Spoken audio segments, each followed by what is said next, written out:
सुवर्ण दंड धरणी हाती नकुल सहदेव पुढे चालती छत्रधरी सुभेद्रापती धर्मावरी ते धवा. अहो राजा निघाला. आता राजा निघाला म्हणजे राजेचं वैभव राजा बरोबर असतंच की हो बाई. राजा निघाला म्हणजे राजेचं वैभव राजा बरोबर असतंच. म्हणून करता नकुल आणि सहदेव पुढं दंड धरता येतं आणि अर्जुन असणारा वरी त्यांच्यावर छत्र धरतो महाराज. पुढे हे दोघं वेत्रधारी म्हणजे पोलिसाचा फोर्स पुढे महाराज. वरी छत्र धरणारा हा अर्जुन आहे आणि पाठीमाग कोण चालतं ऐका. भीमसेन चामरे धरीत वा. सभेसी येवनी अकस्मात राजसिंहासनी बैसतो धर्मराजा ते धवा. पाठीमाग भीम चांबर ढाळू लागलेला आहे. पुढं वेत्रधारी असणारे नकुल सहदेव चालतात. डोक्यावर अर्जुनानं छत्र धरलेले आणि विराट राजाच्या सभेमध्ये त्या ठिकाणी सिंहासनावर राजे धर्म बसलेले आहेत. छत्र चामरे धरून पाठीसी उभे भीम अर्जुन वैकुंठाचे पार्षद गण जैसे विष्णूच्या पृष्ठभागी. जैसे विष्णूच्या पृष्ठभागी. धर्मराजे सिंहासनावर बसलेले छत्र चामर घेऊन पाठीमाग अर्जुन आणि भीम आहेत. पुढं दंड घेऊन नकुल सहदेव उभा राहिलेले आहेत. जशा पद्धतीनं सीतांताला दृष्टांत देऊन श्रीधर स्वामीने सांगितलं वैकुंठाच्या ठिकाणी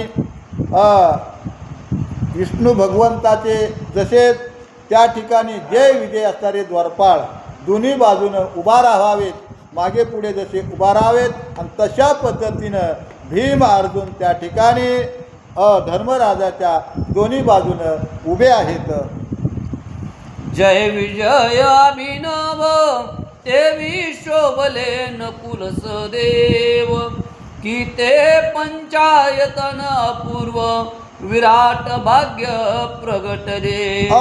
त्या ठिकाणी जसं वैकुंठाच्या ठिकाणी विष्णू परमात्माच्या महाद्वारामध्ये जय आणि विजय हे द्वारपाळ सोपून दिसावेत तसे राजा धर्माच्या पुढं नकुल आणि सहदेव दोन हे शोभून दिसू लागले. पंचायतन जशा पद्धतीनं महाराज पंचप्राण पंचज्ञान इंद्रिये आणि पंचकर्म इंद्रिये जशा पद्धतीनं माणसाच्या शरीरामध्ये कार्य करतात त्या पद्धतीनं राजा विराटाच्या समोर हे पाच असणारे पाच पंचच त्या ठिकाणी उभे राहिलेले दिसू लागलेले आहेत. ओ विराट लोकासहित सभेसी जो येवोनी पाहत तो पाच पुरुष ददीप्यमंत राजचिन्हित देखिले.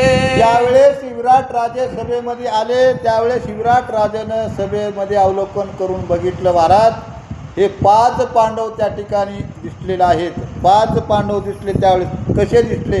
पाच सूर्य जसे तेजस्वी दिसावात त्या पद्धतीनं पाच सूर्यासारखे तेजस्वी असे पाच पांडव दिसतात. बघितल्यानंतर राजा धर्माला वाटलं इथून पाठीमागं असे चमत्कारी किंवा स्वरूपवान किंवा एवढे दैदिप्यमान पाच मंत्री दिसले नाहीत आणि हे आज पाच जण कसे एवढे तेजस्वी दिसत आहेत असा विराट विचार करू लागला. सभय आणि विस्मित ओ निपाहे तेव्हा तटस्थ तो उत्तर एव त्वरित राया प्रती सांगतासे. सभय आणि विस्मित भय सोडून दिलं महाराज. भय कुठल्याच प्रकारचं राहिलेलं नाही आणि विस्मित अशा प्रकारचं राजानं बघितलं. विस्मय वाटला, नवल वाटलं, नवल करू लागला. अरे एकाएकीच पाच सूर्यासारखे तेजस्वी महापुरुष कोण आपल्या सभेमध्ये आले असतील. तेवढ्यामध्ये उत्तर आला आणि उत्तर येऊन पाच महापुरुषाची किंवा पाच महासूर्याची माहिती देत आहेत. कशी माहिती देत आहेत